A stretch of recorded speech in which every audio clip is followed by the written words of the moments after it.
Hi, I'm Peter J. Ray. Welcome to Adventures in History. Today's topic is the deserts of the world. A fascinating topic, one of the most important geographic features in the world, deserts.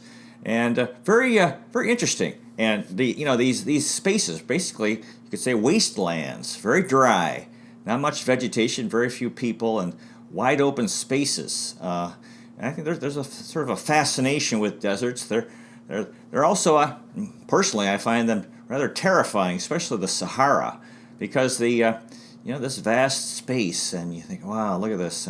But it can be very peaceful. I know for some people who live near a desert, they go out in the desert, enjoy the quiet and so forth. Well, not much color, except maybe it's sunrise and sunset. So lack of vegetation, lack of water. Actually, deserts can be deadly, very dangerous, because if you're crossing a desert, since there's very little water, it's very hard to find water. You can die of thirst.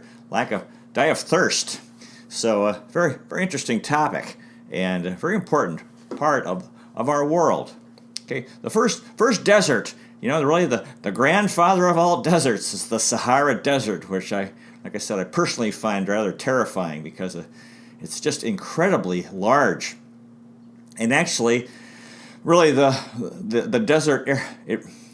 The desert of the Sahara, you could say the region of the world that has deserts extends from, you're talking about North Africa, extending into, across Arabia, and then into Central Asia, all the way into Western China. That whole region, we're going to talk about these sort of sub-deserts, or these deserts that are but that whole region really is very dry. It's like a desert region. So this is the Sahara is North Africa, and it's quite a few countries. So Algeria, Chad, Egypt, Eritrea, one of the new countries in the world, newly independent, not too long ago.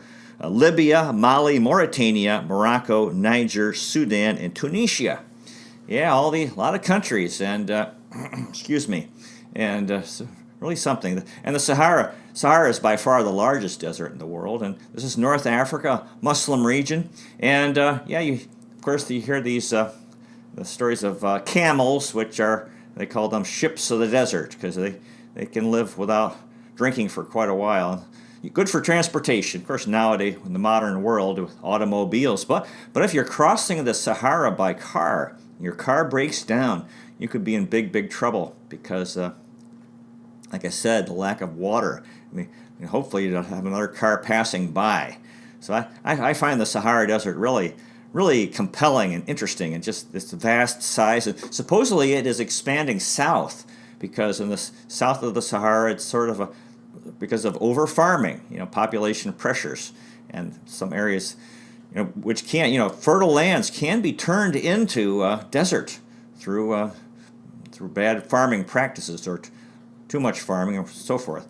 And and you wonder, one thing I've wondered, it's something I'd like to look into, is could the Sahara Desert be made fertile? And I wonder, but to me that's an interesting topic to pursue.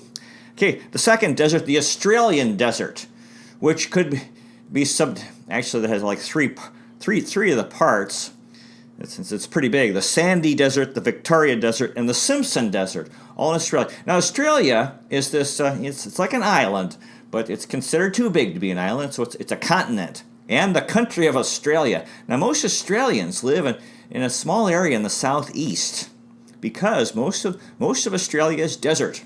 It's a very forbidding area. And Alice Springs, which is like in the center, is this sort of a famous place because it's in this very remote area. So Australia, almost all of Australia really is desert. Okay, the Arabian Desert.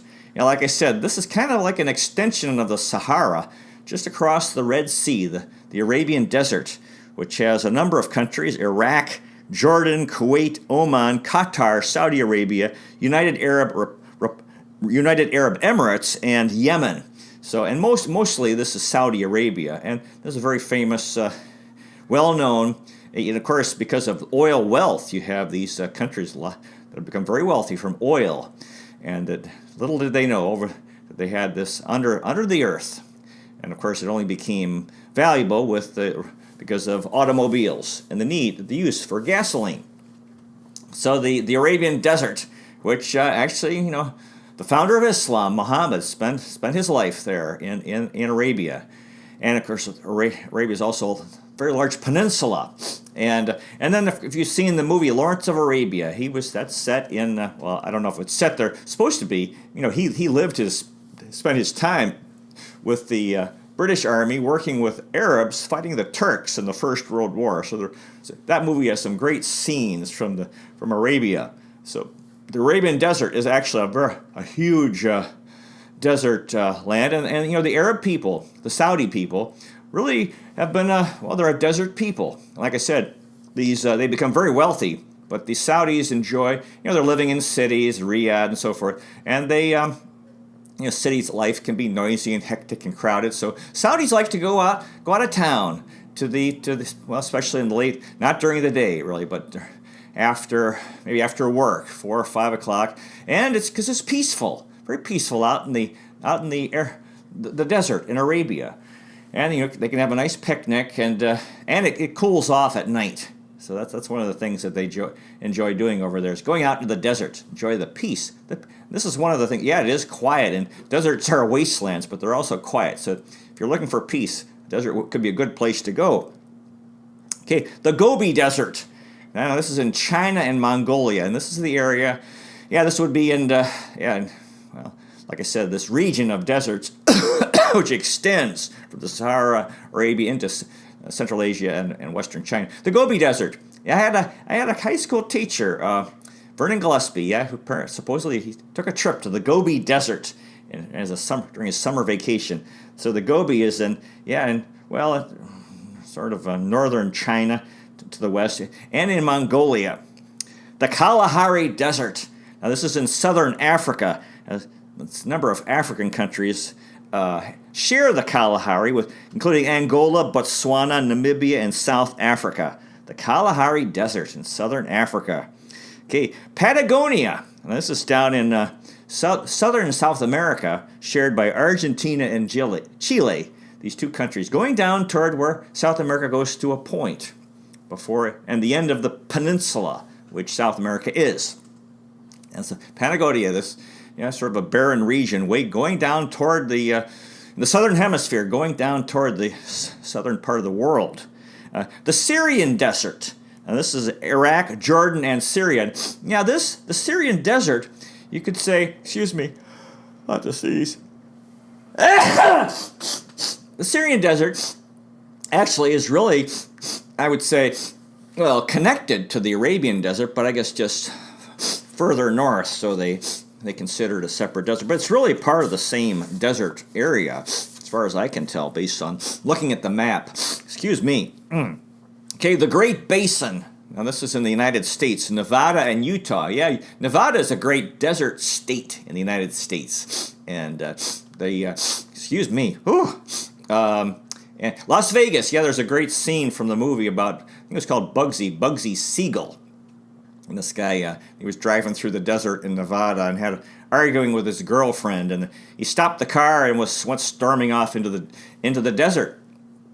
And all of a sudden, he envisioned Las Vegas, supposedly, according to the movie, and started. And he was the guy who started building this city, which became a gambling casino city in the desert, in the Great Basin, this desert in Nevada. Okay, Chihuahua. This is in Mexico in the U.S. Southwest. Yeah, this would also be kind of in the same area. Again, these deserts tend to be grouped together. This would be in northern Mexico and southwest U.S., barren region. Chihuahua, famous for these very, very cute Chihuahua dogs, very small.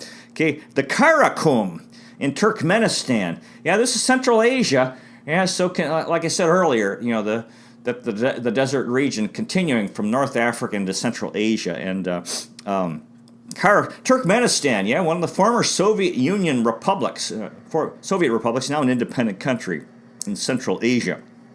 Okay, the Colorado Plateau in the U.S. This is Utah, Arizona, New Mexico, and Colorado. This really must be connected to the Great Basin. Yeah, so this is Arizona is also a desert state in the southwest U.S. is pretty yeah, it has a lot of desert, and they have these spring training baseball games down there, which is for Major League Baseball. And I think Cleveland's been.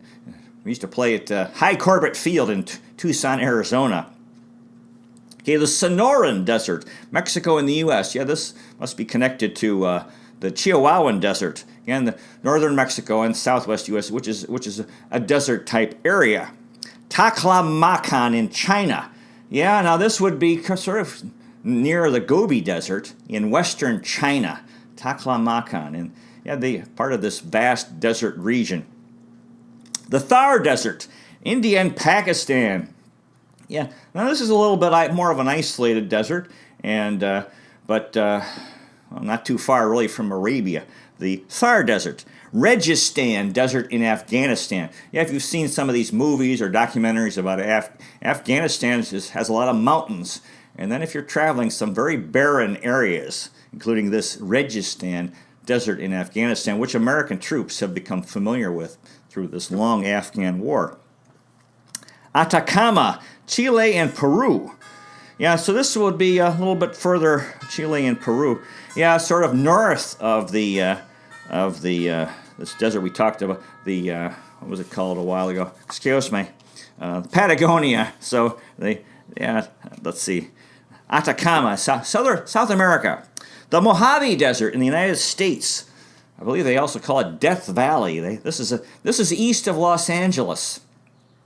Yeah, they used to say that, and in southwestern, in California, and they used to say that San Diego is the worst, had the smallest geographic base for fans, because San Diego to the west is the Pacific Ocean, to the north is Los Angeles, to the south is Mexico, and to the east is desert.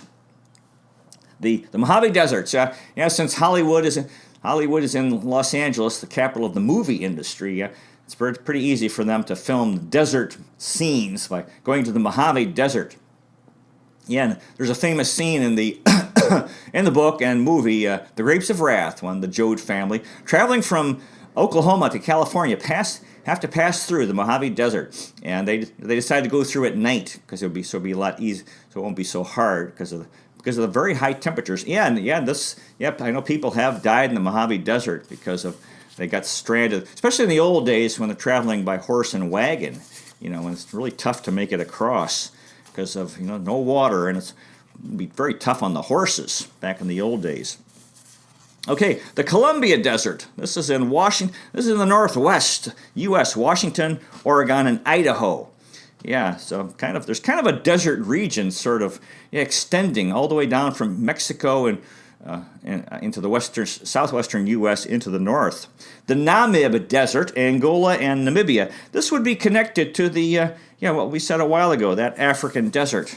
I should be more familiar with this material, shouldn't I? Kalahari, the Namib Desert, Namibia and Angola. Then there's the Dasht-e-Kavir and Dasht-e-Lut in Iran. Yeah, so this is actually just across from Arabia, so kind of a continuation of that general landform.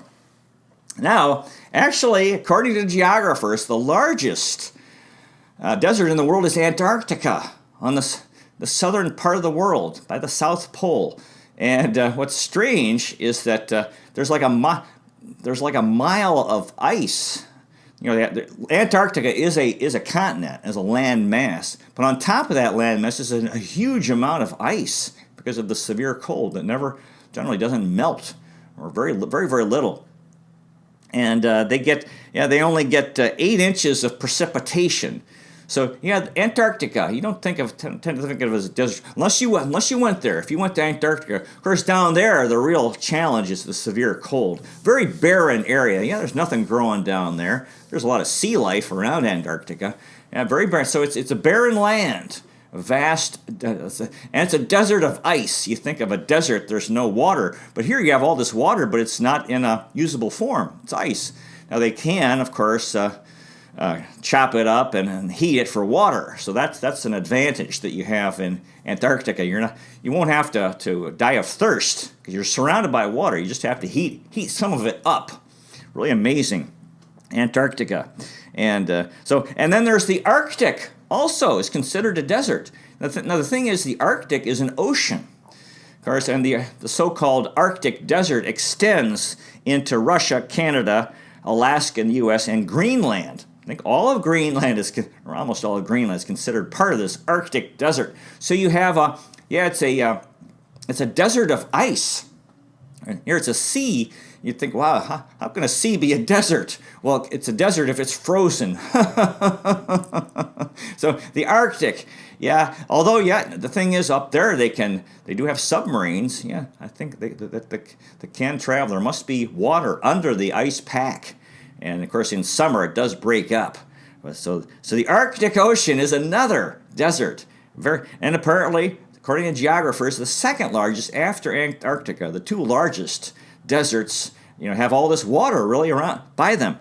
And then there's another strange, interesting one, the Kizilkum, Kazakhstan, Turkmenistan, and Uzbekistan. This is Central Asia, part of this, like I said, part of this vast desert region from North Africa into Central Asia into Western China. And finally, the Sinai Desert, which is very small.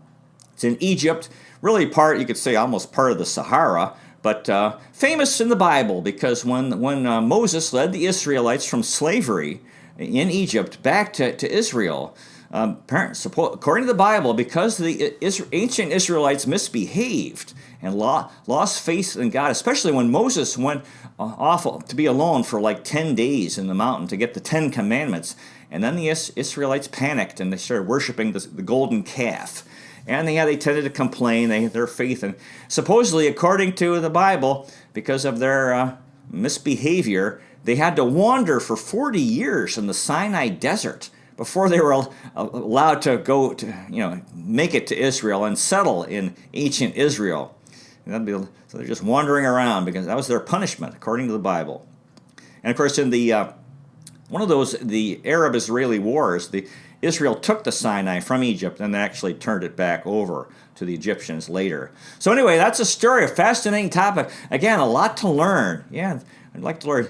And I'm trying to think, I haven't really been to, I've been to Nevada, and I haven't been to the Sahara or Arabia or any of these, but be fun to, if you have courage, that would, to me, take a lot of courage to go to the Sahara, and especially if some of the people, they want to cross the Sahara. So anyway, a lot to learn. Thanks again for watching. You might consider checking out our website, Adventures in History with Peter J. Ray at peterjray.com. Thanks again for watching. I really appreciate it. God bless you. Take care, and I'll see you next time. Oh, one further comment. You can see the shirt I'm wearing, and it's fish from the area around Tahiti in the South Pacific. It's kind of an opposite. It's the opposite, really, of a desert, because a desert, there's no life. It's very barren. And, of course, in Tahiti, the island itself is full of life and vegetation and so forth and water. And then, of course, these amazing, look at these fish surrounding Tahiti. Beautiful fish. Lots of, sort of an opposite of a desert. Okay, thanks again. I'll see you next time.